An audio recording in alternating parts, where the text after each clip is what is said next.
색다새가 들려주는 이야기 색들이.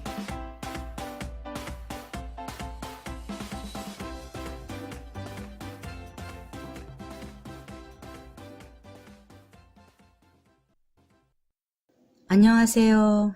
시로 피운 꽃, 시를 읽으며 피는 이야기꽃, 시꽃 이야기꽃 코너의 김미경입니다. 오늘은 윤동주의 시 자화상을 감상하겠습니다. 화가들은 종종 자화상을 그리지요. 자화상에는 화가가 자신을 어떻게 바라보는지가 잘 드러납니다.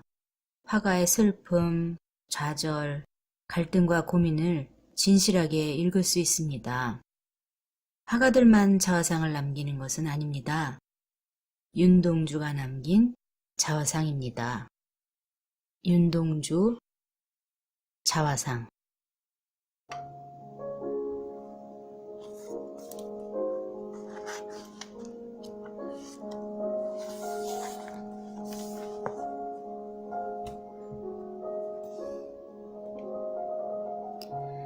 산모퉁이를 돌아 논가 외딴 우물을 홀로 찾아가선 가만히 들여다봅니다.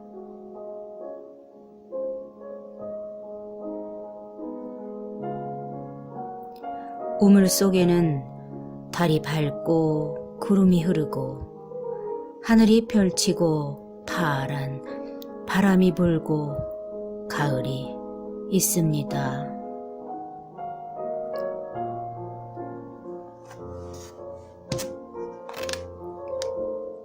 그리고 한 사나이가 있습니다. 어쩐지 그 사나이가 미워져 돌아갑니다.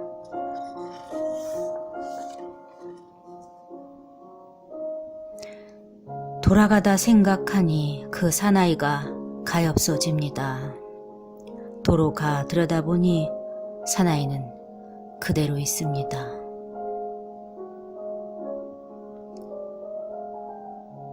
다시 그 사나이가 미워져 돌아갑니다.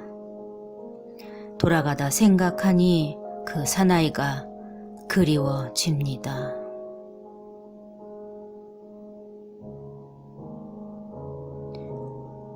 우물 속에는 달이 밝고 구름이 흐르고 하늘이 펼치고 파란 바람이 불고 가을이 있고 추억처럼 사나이가 있습니다.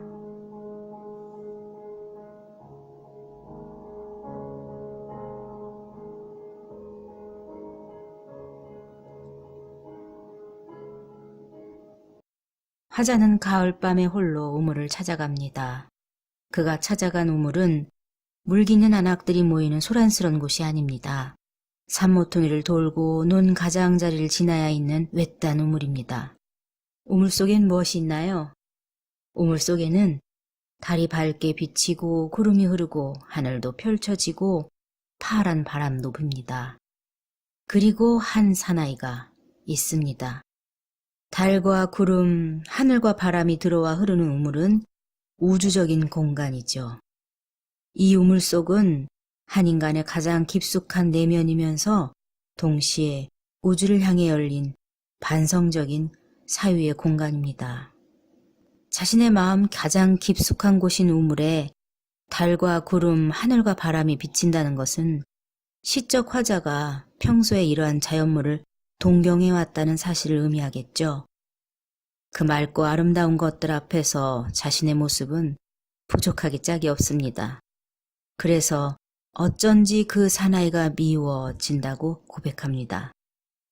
자신이 품고 있는 높고 귀한 가치와 현재의 삶 사이에 간극을 느끼는 것이겠죠. 이 시는 윤동주가 연희전문학교 2학년에 재학 중이던 1930년 가을에 쓴 것입니다. 연희전문학교는 아시다시피 지금의 연세대학교인데요. 시인이 어린 시절을 보냈던 북간도는 철통 감옥과도 같았던 조선보다 일제의 압제로부터 좀은 자유로웠고 독립운동가들의 높은 기상, 기독교적인 공동체주의가 살아있던 곳이었어요. 가난했지만 아름답고 평화로웠던 어린 시절로부터 멀리 떠나와 윤동주가 서울에서 대학을 다니며 맞닥뜨린 조국의 현실은 너무나 비참한 것이었습니다. 조선인들의 생명과 자유가 기름 짜이듯 수탈당하는 현실을 목도하면서 시인은 충격에 빠지죠. 문학을 공부한다는 거, 시를 쓴다는 게 어떤 의미가 있을까? 사랑하는 부모님과 가난한 이웃들의 얼굴을 떠올리며 그는 부끄러움을 느꼈습니다.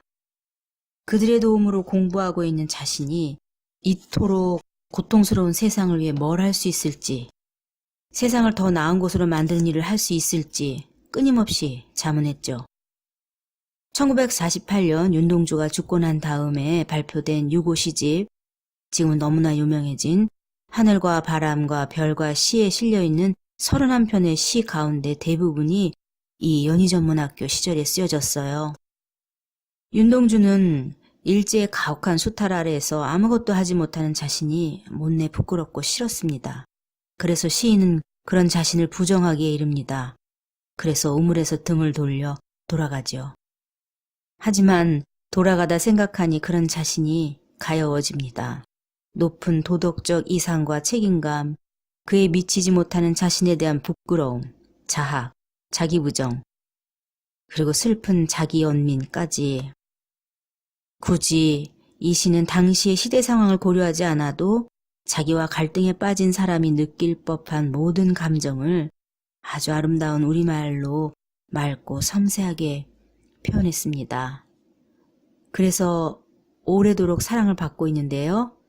윤동주의 이 시가 80년의 시간을 뛰어넘어 오늘의 10대들에게는 어떤 울림을 주는지 함께 들어볼까요? 신수중학교 2학년 박주형의 목소리입니다.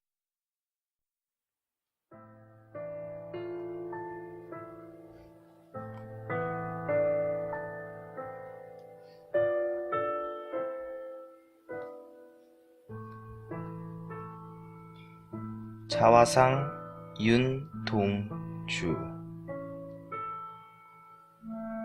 산모퉁이를 돌아 논가 외딴 우물을 홀로 찾아가선 가만히 들여다봅니다.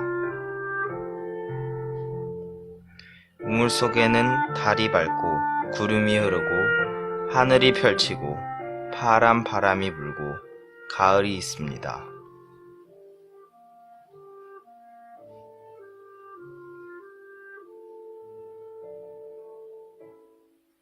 그리고 한 사나이가 있습니다.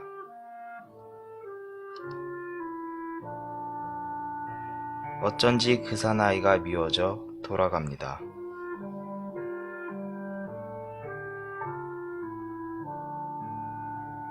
돌아가다 생각하니 그 사나이가 가엾어집니다. 도로가 들여다보니 사나이는 그대로 있습니다.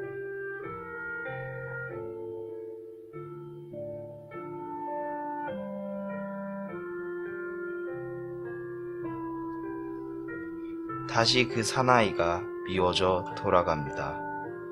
돌아가다 생각하니 그 사나이가 그리워집니다. 우물 속에는 달이 밝고 구름이 흐르고 하늘이 펼치고 파란 바람이 불고 가을이 있고 추억처럼 사나이가 있습니다.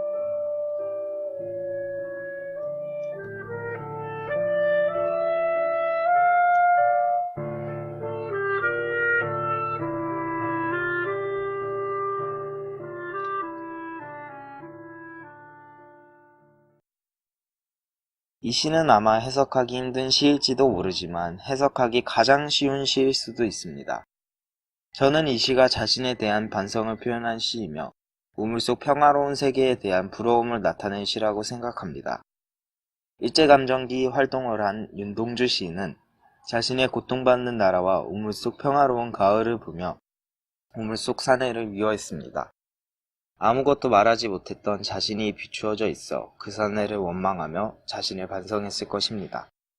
비록 광복을 보지 못하고 돌아가셨으나 그는 이미 자신의 반성을 통해 마음속 깊은 곳에서 광복을 외치셨을 것입니다. 독립을 외치지 않고 총칼을 들진 않아도 최소한 자신을 반성하고 원망해야 하지 않을까요? 지금 친일의 후손들은 자신의 선조들을 부끄러워하며 반성하고 있을까요? 하지만 그 부끄러움이 다시 그런 일이 생기지 않도록 하는 계기가 될 것이라 믿습니다. 윤동주 시인은 자신의 시로 부끄러움을 나타내고 광복을 외치셨습니다. 저는 그런 점에서 윤동주 시인의 시들이 모두 의미가 있다고 느끼며 가장 뛰어난 시라고 생각합니다. 이상 신수중학교 2학년 박주형이었습니다. 감사합니다.